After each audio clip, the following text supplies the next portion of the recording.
Hello everyone, आज हम start करते हैं। आज का अपना टॉपिक राजस्थान में मंदिर स्थापत्य व प्रमुख मंदिर। तो आज अपन पढ़ेंगे मंदिर के बारे में। तो मनुष्य और धर्म का स्थान आदिकाल से ही है। यदि हम भारत के संदर्भ में बात करें तो हमें हड़प्पा काल से ही मूर्ति पूजा, वृक्ष पूजा आदि के साक्ष्य मिले होते हैं। प्रारंभ में पूजा स्थल बेहद सादे होते थे। यदि हम भावनात्मक पूजा स्थलों की बात करें तो इसके स्पष्ट प्रमाण हमें गुप्त काल से प्राप्त होते हैं। राजस्थान के संदर्भ में यदि हम बात करते हैं तो मौर्य काल के चबूतरे नुमा धार्मिक पूजा स्थल हमें मत्स्य देश की राजधानी विराटनगर से प्राप्त होते हैं। यहाँ पर हमें भगवान बुद्ध को समर्पित स्तूप भी प्राप्त हुए हैं। शिवी जनपद की राजधानी माध्यमिका में संकर्ष और वासुदेव के लिए निर्मित वैष्णव मंदिर भी प्राप्त हुए हैं। जैसे इसी समय मेवाड़ क्षेत्र में भागवत धर्म का विकास हो रहा है। माध्यमिका में वैष्णव मंदिर के भग्नावशेष और आंवलेश्वर का शैल भुजा के प्रमाण मिले हैं। माध्यमिका से प्राप्त वैष्णव मंदिर चारों ओर से प्रस्तर प्राचीर से घिरा हुआ है। प्रस्तर यानी पत्थर की दीवारों से घिरा हुआ है। यह हमारे देश का प्राचीनतम वैष्णव मंदिर है, जिसके चारों ओर प्रस्तर प्राचीर है, यानी पत्थर की दीवारें हैं चारों ओर। ठीक है। तो इसके बाद अपन पढ़ते हैं कि मंदिर के बारे में। मंदिर स्थापत्य की प्रमुख शैलियाँ, तो मुख्य रूप से मंदिर स्थापत्य की प्रमुख शैलियाँ है नागर, द्रविड़, पंचायतन और बेसर शैली, ये प्रमुख हैं। नागर शैली समतल छत से ऊपर उठे शिखर की प्रधानता। इसे आर्य शैली भी कहा गया है, यानी ये तो इसकी विशेषता है। समतल छत से ऊपर उठे हुए शिखर ये होते हैं नागर शैली में, और इसे नागर शैली को आर्य शैली भी कहा जाता है। फिर आते द्रविड़ शैली पे। द्रविड़ शैली यह दक्षिण भारत में कृष्णा नदी से कन्याकुमारी तक इसकी अधिकता मिलती है द्रविड़ शैली की।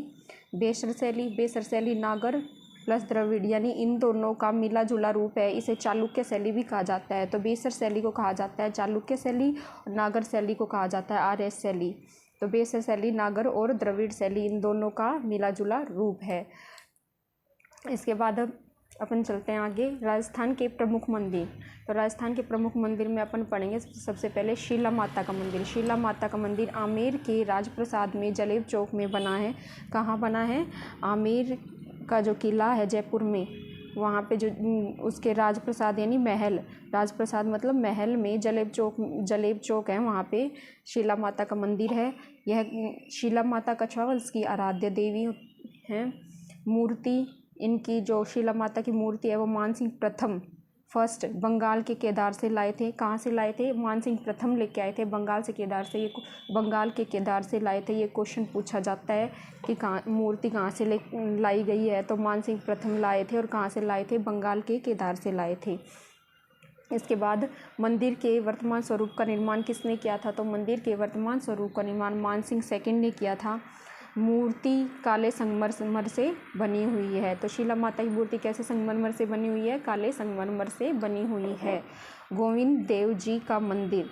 अब अपन पढ़ेंगे गोविंद देव जी का मंदिर। 1669 की औरंगजेब की घोषणा के बाद गोविंद देव जी की मूर्ति गौड़ीय संप्रदाय के पुजारी जयपुर लाए थे। तो गोविंद देव जी की मूर्ति कौन लेके आए थे? गौड़ीय संप्रदाय के जो पुजारी थे वो जयपुर लेके आए थे। जयपुर का वास्तविक शासक गोविंद देव जी को ही माना जाता है।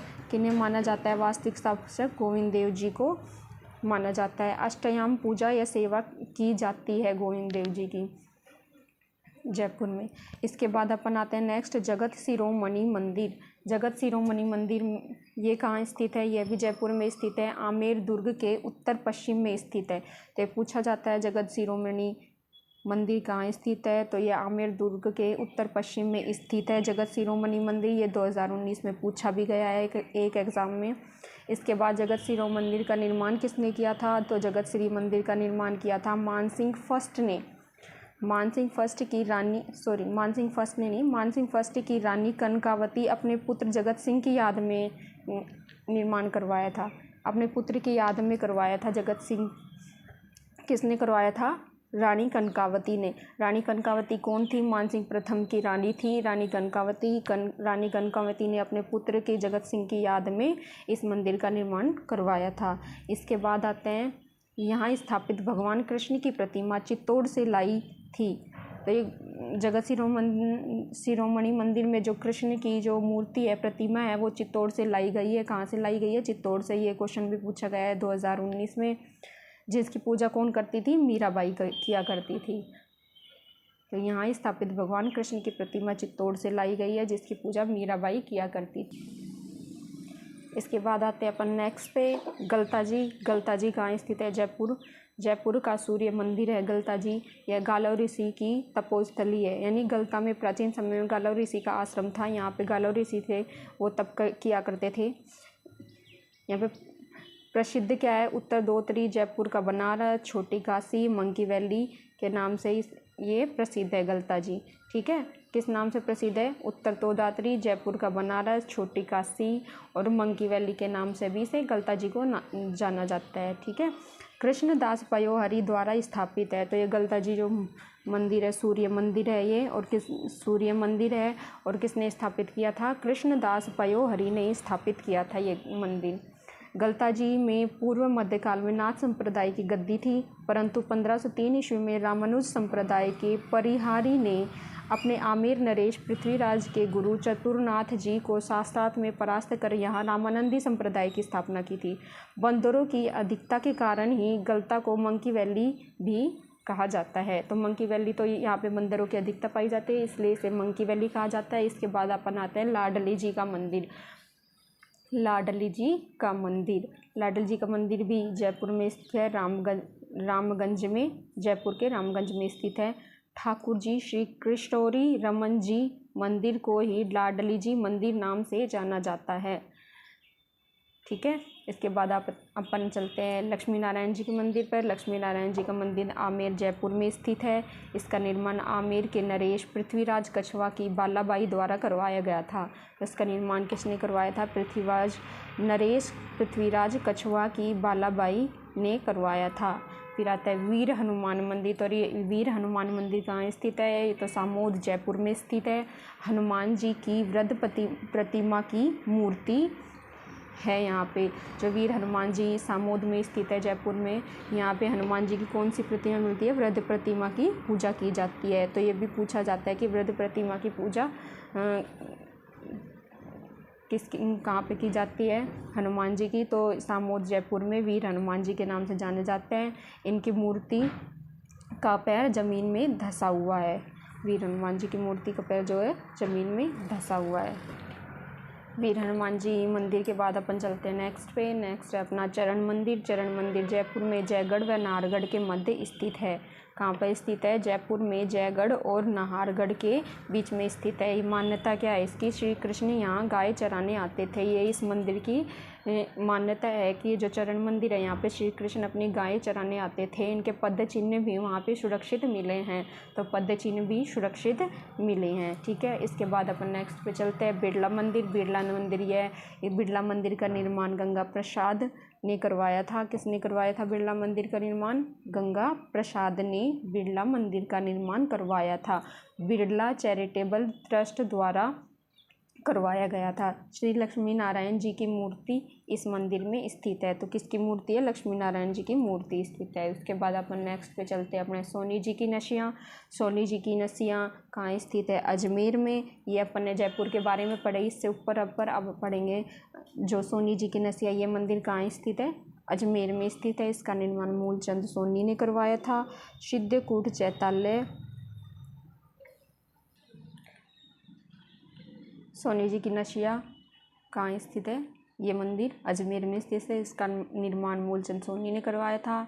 सिद्धकूट चैताल्य स्थित है यहाँ पे। सिद्धकूट चैताल्य क्या है? दिगंबर जैन मंदिर है ये। सिद्धकूट चैतन्यालय स्थित है। यह सिद्धकूट चैताल्य दिगंबर जैन मंदिर है। अजमेर के मध्य स्थित लाल पत्थर से निर्मित है यह मंदिर, इसलिए इसे लाल पत्थर से निर्मित है, इसी कारण से इसे लाल मंदिर भी कहा जाता है। क्या कहा जाता है? लाल मंदिर कहा जाता है। जैन तीर्थकर ऋषभदेव को समर्पित है। यह मंदिर किसको समर्पित है? ऋषभदेव को समर्पित है। तो यह मूलतः ऋषभदेव का मंदिर भी इसे कहा जाता है। ठीक है, ऋषभदेव का मंदिर भी कहा जाता है। इसके बाद अपन आते हैं काचरिया मंदिर। ये काचरिया मंदिर किशनगढ़ अजमेर में स्थित है। कहाँ पर स्थित है? किशनगढ़ अजमेर में काचरिया मंदिर स्थित है। कृष्ण विग्रह अष्ट धातु घनश्याम वर्ण और राधा विग्रह पीतल विग्रह। पूजा निम्बारुक पत्ती से की जाती है। पुष्कर मंदिर। पुष्कर मंदिर में यह विश्व का पहला एकमात्र ब्रह्मा मंदिर है। आदि गुरु शंकराचार्य द्वारा निर्माण किया गया है पुष्कर मंदिर का। तो निर्माण किसने किया था? आदि गुरु शंकराचार्य ने किया था। वर्तमान स्वरूप इसका गोकुल चंद पारिक ने दिया। पुष्कर मंदिर का कार्तिक पूर्णिमा को इसका मेला भरता है। तो पुष्कर मंदिर का मेला कब भरता है?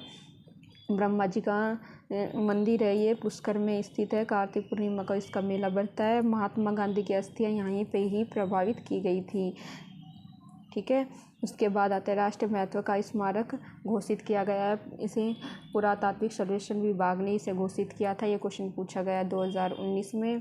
तो राष्ट्रीय महत्व का स्मारक घोषित किया गया है। किसने किया है? पुरातात्विक सर्वेक्षण विभाग ने। ब्रह्मा जी का दूसरा मंदिर स्थित है आसोतरा बाड़मेर में। तो ये पहला मंदिर पुष्कर में स्थित है और दूसरा आसोतरा बाड़मेर में स्थित है। उसके बाद आते हैं अपन रंगनाथ जी मंदिर। तो रंगनाथ जी मंदिर रामानुज शाखा का द्रविड़ शैली का मंदिर है। इसका निर्माण सेठ पूरणमल द्वारा करवाया गया था। तो इसका निर्माण किसने करवाया था? सेठ पूरणमल ने करवाया था। भगवान विष्णु और लक्ष्मी जी की सिंह पर सवार मूर्ति है इस मंदिर में। फिर उसके बाद आते हैं वरा मंदिर पर। वरा मंदिर भी पुष्कर में स्थित है। इसका निर्माण अर्नोराज ने करवाया था। जीर्णोद्वार किसने करवाया था? सवाई जयसिंह ने करवाया था। फिर उसके बाद चलते हैं रमा बैकुंठ मंदिर पर। रमा बैकुंठ मंदिर भी पुष्कर में स्थित है, पुष्कर अजमेर में।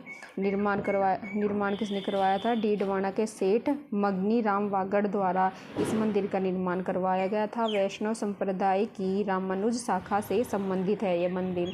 नीलकंठ मंदिर राजगढ़ तहसील मंदिर के टहला गांव में बड़ गुज्जर शासकों द्वारा निर्मित है। नृत्यरत गणेश जी की मूर्ति यहाँ पर है। तो किसकी मूर्ति है? नृत्यरत गणेश जी की मूर्ति कहाँ पर है? नीलकंठ मंदिर में है। नीलकंठ मंदिर कहाँ स्थित है? राजगढ़ तहसील मंदिर के टहला गांव में। राजगढ़ तहसील मंदिर के टहला गांव में है। इसके बाद आता है भरतरी मंदिर। भरतरी मंदिर है अलवर के सरिस्का में स्थित है। राजा से योगी बने भरतरी की तपोस्थली है ये भरतरी मंदिर। कनफटे साधुओं का कुंभ भी कहा जाता है। तो कनफटे साधुओं का कुंभ किसे कहा जाता है? भरतरी मंदिर को। इसके बाद आते हैं अपन पांडुपोल हनुमान जी के मंदिर। पांडुपोल हनुमान जी के मंदिर अलवर में स्थित है, सभी जानते हैं ये तो। पांडुपोल हनुमान जी के मंदिर अलवर में है। लेटे हुए हनुमान जी की प्रतिमा है। यहाँ पर महाभारत काल से संबंधित होने के कारण इसे इसका नाम पांडुपोल पड़ा। ठीक है। इसके बाद आता है बूढ़े जगन्नाथ जी का मंदिर। बूढ़े जगन्नाथ जी का मंदिर भी अलवर में स्थित है। उड़ीसा के जगन्नाथपुरी की तरह रथ यात्रा निकलती है यहाँ पे। उड़ीसा के जगन्नाथपुरी की तरह रथ यात्रा निकलती है। वर्ष में कितनी बार निकलती है? 5 बार। वर्ष में 5 बार दर्शन होते हैं। रथ यात्रा उड़ीसा के जगन्नाथपुरी की तरह रथ यात्रा निकलती है और 5 बार इसके दर्शन होते हैं साल में। इसके बाद अपन आते हैं बणेश्वर धाम। बणेश्वर धाम कहाँ स्थित है? बणेश्वर धाम स्थित है डूंगरपुर में। आसपुर के नवाटापुरा गांव में माही सोम व जाखम के त्रिवेणी संगम पर बना है। तो ये तीनों नदियों का जो त्रिवेणी संगम है वहाँ पर ये मंदिर बना है आसपुर के नवाटापुरा गांव में बणेश्वर धाम। ये क्वेश्चन पूछा जाता है बणेश्वर धाम मंदिर कहाँ स्थित है? तो आसपुर के नवाटापुरा गांव में स्थित है। तो क्वेश्चन 2013 में पूछा गया है। और ये भी पूछा जा चुका है कि माही सोम व जाखम के त्रिवेणी संगम पर बना है कौन सा मंदिर है? बणेश्वर धाम मंदिर है। तो ये 2008 में आया हुआ है। स्वयं भूखंडित शिवलिंग की पूजा होती है इस मंदिर में। ये क्वेश्चन 2017 में पूछा गया है। निर्माण इसका बणेश्वर धाम मंदिर का निर्माण किसने करवाया था? स्वयं निर्माण करवाया था महारावल आस्करण द्वारा। महारावल आस्करण ने इनका निर्माण करवाया था। माघ माह में इनका मेला भरता है। कौन से माह में भरता है इनका मेला? माघ माह में मेला भरता है। इसे आदिवासियों का कुंभ या वागड़ का कुंभ भी कहा जाता है। तो ये भी इम्पोर्टेंट है। आदिवासियों का कुंभ किसे कहा जाता है? बणेश्वर धाम को। वागड़ का कुंभ भी बणेश्वर धाम को कहा जाता है। उसके बाद अपन चलते हैं नेक्स्ट पे, देव सोमनाथ मंदिर। देव सोमनाथ मंदिर है देवगांव डूंगरपुर में स्थित है। 12वीं सदी में निर्मित, यानी 12वीं सदी में इसका निर्माण हुआ था। गुर्जर प्रतिहार कालीन कच्छप घात शैली का पंचायत मंदिर है। कौन सी शैली का है? कच्छप घात शैली। ठीक है, तो देव सोमनाथ मंदिर है, गुर्जर प्रतिहार कालीन है, कच्छप घात शैली का पंचायत मंदिर है। तो कच्छप घात शैली के बारे में थोड़ा सा आपको बता देती हूँ। कच्छप घात शैली क्या है? कच्छप आमेर जयपुर के कछवा वंश का मंदिरों के निर्माण के प्रति लगाव अधिक था, इसलिए इनके समय में मंदिर निर्माण की पृथक शैली का आविर्भाव हुआ, जिसे कच्छप घात शैली के नाम से जाना जाता है। यद्यपि इनके द्वारा निर्मित मंदिर नागर शैली के अंतर्गत ही माने जाते हैं। किस शैली के अंतर्गत माने जाते हैं? नगर शैली के अंतर्गत ही माने जाते हैं। राजस्थान में इस शैली के मंदिरों के उदाहरण जैसे शांतिनाथ जैन मंदिर है, यह भी कच्छप घात शैली में है। शांतिनाथ जैन मंदिर झालरापाटन झालवाड़ा में स्थित है। पद्मनाथ मंदिर झालरापाटन झालवाड़ा में। ये सारे क्या है? कच्छप घात शैली का कच्छप घात शैली के मंदिर हैं। ठीक है, तो अपन नेक्स्ट आगे बढ़ते हैं। सिरे मंदिर। सिरे मंदिर स्थित है जालोर में। जालधर नाथ की तपोभूमि है ये। जालोर की कन्यागिरी पहाड़ी पर स्थित है। कहाँ स्थित है? जालोर की कन्यागिरी पहाड़ी पर। निर्माण किसने करवाया था? मारवाड़ के शासक मान सिंह राठौर ने करवाया था। आशापुरा माता मंदिर कहाँ स्थित है? मोदरा जालोर में। फिर अपन आते हैं आशापुरा मंदिर पर। आशापुरा माता मंदिर मोदरा जालोर में स्थित है। जालोर व नाडोल के सोननगरा चौहानों की कुलदेवी हैं आशापुरा माता। महोदरी माता का उल्लेख मार्कंडेय पुराण में मिलता है। कहाँ मिलता है? मार्कंडेय पुराण में इनका उल्लेख मिलता है। आशापुरा माता का एक मंदिर नाडोल में भी स्थित है। कहाँ स्थित है? आज के लिए इतना ही। अब हम कल पढ़ेंगे सुंदा माता मंदिर के बारे में, वरा मंदिर के बारे में, अंबिका मंदिर के बारे में, सास बहू का मंदिर, जगदीश मंदिर, एकलिंग जी का मंदिर, गुप्तेश्वर महादेव जी का मंदिर, जावर का विष्णु मंदिर, तिरुपति हनुमान जी बालाजी का मंदिर, शालासर बालाजी का मंदिर, सूर्य मंदिर, शीतलेश्वर महादेव का मंदिर, त्रिनेत्र गणेश जी का मंदिर और बाकी बचे हुए सभी मंदिरों के बारे में अपन पढ़ेंगे। आज के लिए इतना ही। Thank you.